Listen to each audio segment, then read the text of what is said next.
Wikipedia wik-ih-PEE-dee-ə or wiki-ih is a multilingual free online encyclopedia written and maintained by a community of volunteers through open collaboration in a wiki-based editing system. Its editors are known as Wikipedians. Wikipedia is the largest and most read reference work in history. It is consistently one of the 10 most popular websites ranked by SimilarWeb and formerly Alexa. As of 2022, Wikipedia was ranked the 7th most popular site. It is hosted by the Wikimedia Foundation, an American non-profit organization funded mainly through donations. On January 15, 2001, Jimmy Wales and Larry Sanger launched Wikipedia. Sanger coined its name as a blend of wiki and encyclopedia. Wales was influenced by the spontaneous order ideas associated with Friedrich Hayek and the Austrian School of Economics after being exposed to these ideas by Austrian economist and Mises Institute senior fellow Mark Thornton. Initially available only in English, versions in other languages were quickly developed.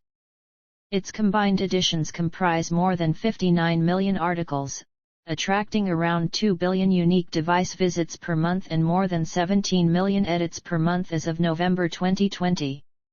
In 2006, Time magazine stated that the policy of allowing anyone to edit had made Wikipedia the biggest encyclopedia in the world. Wikipedia has received praise for its enablement of the democratization of knowledge, extent of coverage, unique structure, culture, and reduced degree of commercial bias, but criticism for exhibiting systemic bias, particularly gender bias against women and alleged ideological bias. The reliability of Wikipedia was frequently criticized in the 2000s but has improved over time, as Wikipedia has been generally praised in the late 2010s and early 2020s. The website's coverage of controversial topics such as American politics and major events like the COVID-19 pandemic and the Russian invasion of Ukraine has received substantial media attention. It has been censored by world governments, ranging from specific pages to the entire site. In April 2018, Facebook and YouTube announced that they would help users detect fake news by suggesting fact-checking links to related Wikipedia articles. Articles on breaking news are often accessed as a source of frequently updated information about those events. Plot. In 1978, a masked serial child abductor nicknamed the Grabber prowls the streets of a Denver suburb. Siblings Finney and Gwen Blake live in the area with their abusive, alcoholic father. At school, Finney is frequently bullied and harassed. He has a friendship with a classmate, Robin, who fends off the bullies. A boy that Finney knew, Bruce, is abducted by the Grabber. Gwen, who has psychic dreams much like her late mother, dreams of Bruce's kidnapping. Detectives Wright and Miller interview Gwen at school, believing she has inside knowledge, but struggle to believe her claims. The siblings' father punishes Gwen for speaking with the detectives. Shortly after, the Grabber abducts Robin. Days later, Finney encounters the Grabber and is kidnapped. He awakens in a soundproofed basement.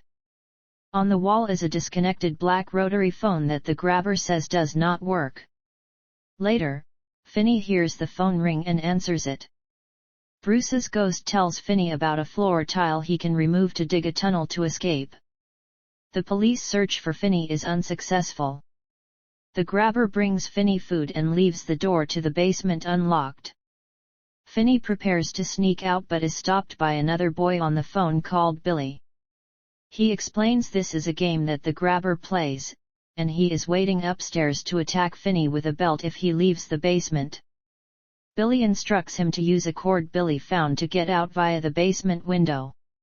While climbing, Finney breaks the bars on the window, preventing him from climbing back up. Gwen dreams of Billy being abducted and confides in her father about what is happening. Wright and Miller speak to an eccentric man called Max who is staying in the area with his brother. It is revealed Finney is being held in Max's basement, which he is unaware of, and the Grabber is his brother. Finney speaks to another one of his victims, Griffin, on the phone. Griffin shows Finney a combination of a lock and informs him that the grabber has fallen asleep upstairs. Finney sneaks upstairs and unlocks the door, but the grabber's dog alerts him of Finney's escape. Finney flees down the street but is recaptured. Finney answers the phone to hear another victim, a punk called Vance whom Finney was scared of. Vance informs Finney of a connecting storage room he can escape through if he breaks a hole in the wall and exits through the freezer on the other side of the wall. Finney creates a hole with a toilet tank cover and enters the back of the freezer only to discover that the freezer door is locked. The phone rings one more time with Robin at the end of the line. He comforts Finney and encourages him to finally stand up and fight for himself. He instructs Finney to remove the phone receiver and pack it with the dirt he had dug up to use as a weapon. Gwen dreams of Vance's abduction and discovers the property of the grabber. She finds the house and contacts Wright and Miller. Max realizes Finney is being held in the house and rushes to the basement to free him, only for his brother to kill him with an axe. The police rush to the house that Gwen found but find it empty. In the basement, they find the buried bodies of the grabber's victims. The grabber attacks Finney with the axe, but Finney manages to trip the grabber with the cord, causing him to fall into the tunnel Finney dug, where the grabber breaks and traps his ankle in the window bars placed at the bottom. The ghosts taunt the grabber over the phone, and Finney kills the grabber by breaking his neck with the phone cord. Finney distracts the guard dog with meat from the freezer and escapes the house using the combination he learned.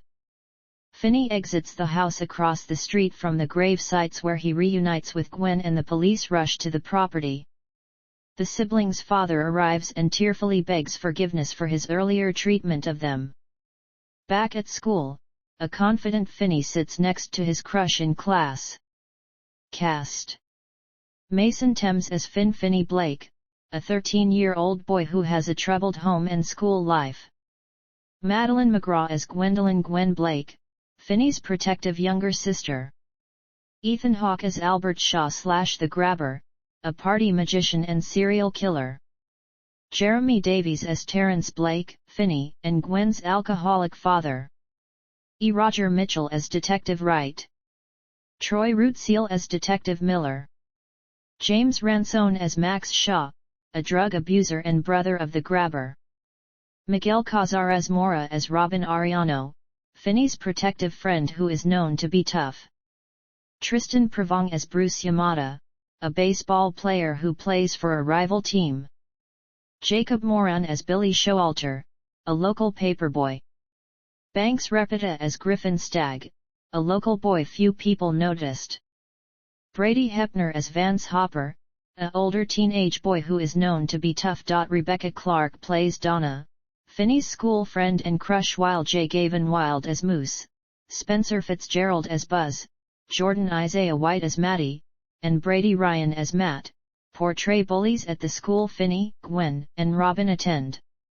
Production: Scott Derrickson and frequent collaborator C. Robert Cargill decided to adapt Joe Hill's short story The Black Phone into a feature film while the former was working on Doctor Strange in the Multiverse of Madness, a sequel to Doctor Strange, which he had directed and co-written with Cargill. Cargill promised to postpone the project until Derrickson, who had a commitment with Marvel Studios, became available to direct. In January 2020, Derrickson came on board to helm The Black Phone soon after departing from the Doctor Strange sequel due to creative differences. The Black Phone was officially announced in October, with child actors Mason Thames and Madeline McGraw set to star. Thames said his audition took place over Zoom soon after the COVID-19 pandemic began. It was quite weird and we had bad Wi-Fi. I'd say a line and it would take a few seconds for them to say something back. It got a bit awkward. Eventually I got a call back. In early 2021, Jeremy Davies, Ethan Hawke, and James Ransone were added to the cast. Hawke said he was initially hesitant on playing the villain because he did not want to be remembered for a scary performance for the rest of his career, but changed his mind after realizing he was in his 50s. Villains might be my future, he added. The film was shot on a $16-18 million budget. Principal photography began on February 9, 2021, and concluded on March 27. Filming took place at EUE/Screen Gems in Wilmington, North Carolina, and around the counties of New Hanover, Brunswick, and Columbus, under the working title Static.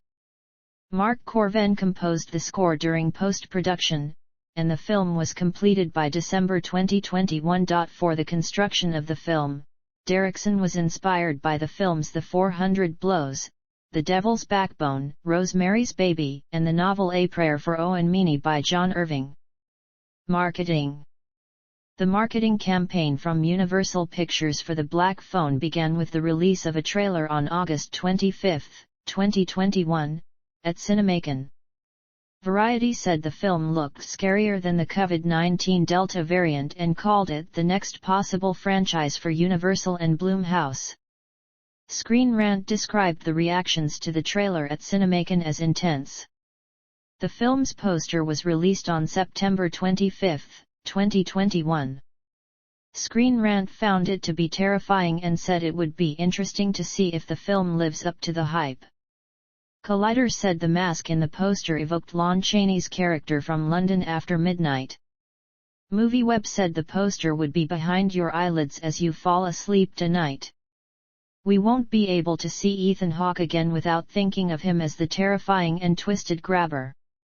I've heard tell of his no villains rule, but clearly he's thrown that out the window. The trailer was released online on October 13, 2021. It was described by Vulture as a stranger danger PSA. The AV Club said it looked like Hawke was having a ball as the Pennywise meets Wonka child killer. Release. The Black Phone was theatrically released in the United States by Universal Pictures on June 24, 2022. It was originally set for release on January 28 and later February 4 before being delayed again to June 24. The film had its world premiere at Fantastic Fest on September 25, 2021, closed the Overlook Film Festival on June 5, 2022, and screened at the Tribeca Festival on June 18, 2022. The film was released for VOD on July 14, 2022 and made available to stream through Peacock on August 12, 2022. The film was released on Blu-ray and DVD on August 16, 2022 by Universal Pictures Home Entertainment. Reception. Box office.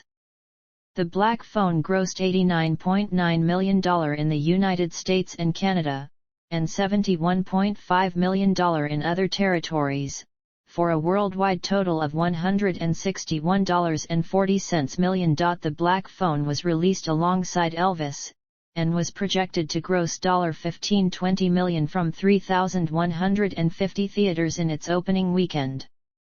The film made $10.2 million on its first day, including $3 million from Thursday night previews. It went on to make $23.6 million in its first 3 days, finishing fourth at the box office, and an additional $12.5 million from 45 international markets for a $35.8 million global debut. Women made up 51% of the audience during its opening, with those in the age range of 18-34 comprising 64% of ticket sales and those below 25 comprising 53%. The film then made $14.2 million over the 4-day Independence Day weekend, finishing fifth. Critical response. On the review aggregator website Rotten Tomatoes, 82% of 250 critics' reviews are positive, with an average rating of 7/10. The website's consensus reads, "The Black Phone might have been even more frightening, but it remains an entertaining, well-acted adaptation of scarily good source material." Metacritic, which uses a weighted average, assigned the film a score of 65 out of 100, based on 38 critics, indicating generally favorable reviews. Audiences polled by CinemaScore gave the film an average grade of B+ on an A and to F scale, while Post-Track gave the film an 86% overall positive score, with 67% saying they would definitely recommend it. Screen Rant described the critical response as generally positive, with some criticism for the pacing and number of scares but praise for its faithfulness to the source material, Derrickson's direction, and Hawke's performance. Heidi Venable of Cinema Blend agreed, pointing out reviews complimenting the child actors, musical score, and screenplay, and wrote, "It sounds like this Joe Hill adaptation should please moviegoers, as long as audiences know they're in for something deeper than just tried and true jump scares."